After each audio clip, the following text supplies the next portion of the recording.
mga Lods, no, nakakakilabot. Pilit sinisira, pilit hinihila pababa. Pero palakas ng palakas ang puwersa at suporta ng mga Pilipino kay VP Inday Sara. Grabe, di ba? Imagine niyo mga Lods, no? From kay former President Duterte, no? Then kay President BBM, and ngayon, no, of course, kay VP Inday Sara, sila lang ata yung grabe na talagang pinagkaguluhan ng ganyan ng mga tao.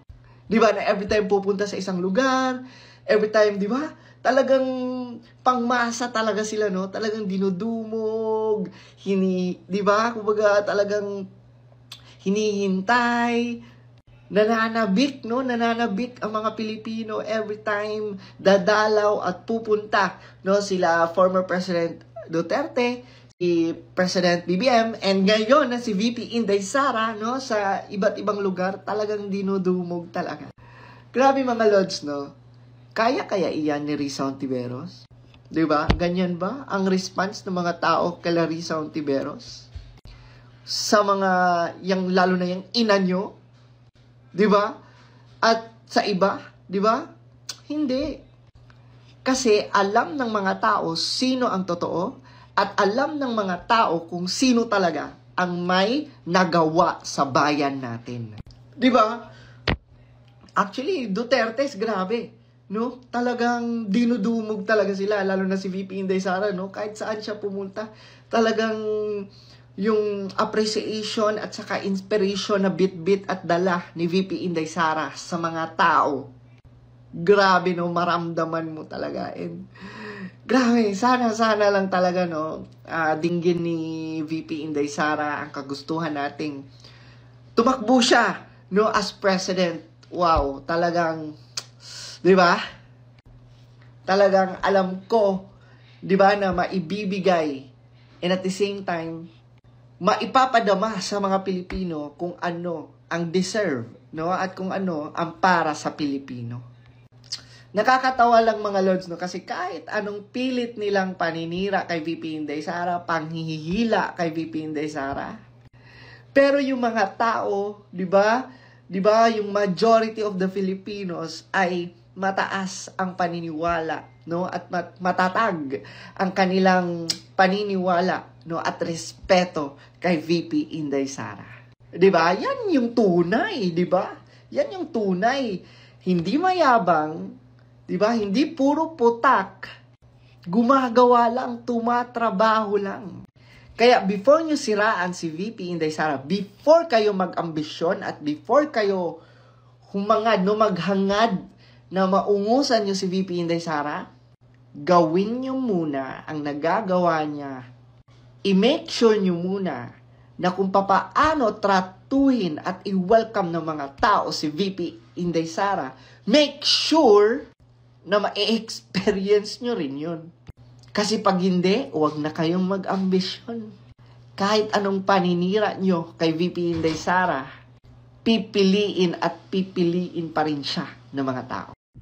Honestly mga Lods, isa ito sa mga kailangan, no, ng bansa natin. Yung mga leader na ganito, di ba? Yung mga leader na hindi lang astig, pero yung mararamdaman talaga natin yung pagmamahal niya, di ba, sa bayan natin.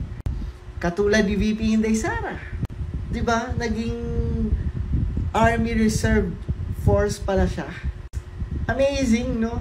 May I ask why the president, your father, repeatedly says that he's afraid of you? Oh, yes. That is something that I think is just in his mind. Because I have always supported him in, well, I did not support his run for the presidency. I have always supported his, whatever it is, decisions that he has in his personal and, in his career decisions and in his politics. And admittedly, initially I did not support his intention to run for president, but belatedly I did. And I told him that the only way that I can help you as President of the Philippines is make sure that Davao City continues on to become a progressive and developed city in Mindanao. What I like sa attitude ni VP Inday Sara is yung humility niya. Yung every time magsasalita siya, hindi niya binibida, hindi siya pabida, Yung hindi na binibida na ito yung nagawa namin, ganyan yung nagawa namin. Diba? Kundi grabe yung humility, grabe yung respect niya sa mga tao, And napaka-astig talaga ni VP Inday Sara. Ewan ko lang mga lods pero grabe na aastigan talaga ako sa kanya. At yung pagmamahal niya sa bayan, And, di ba, yung connection niya sa mga tao, ang lakas ng appeal. Siguro kasi, yun nga, even si VP Inday Sara ay napapakitaan talaga natin ng leadership. Di ba, na siya mismo, di ba, imaginein mo, di ba, kumbaga naging Army Reserve Force pa siya.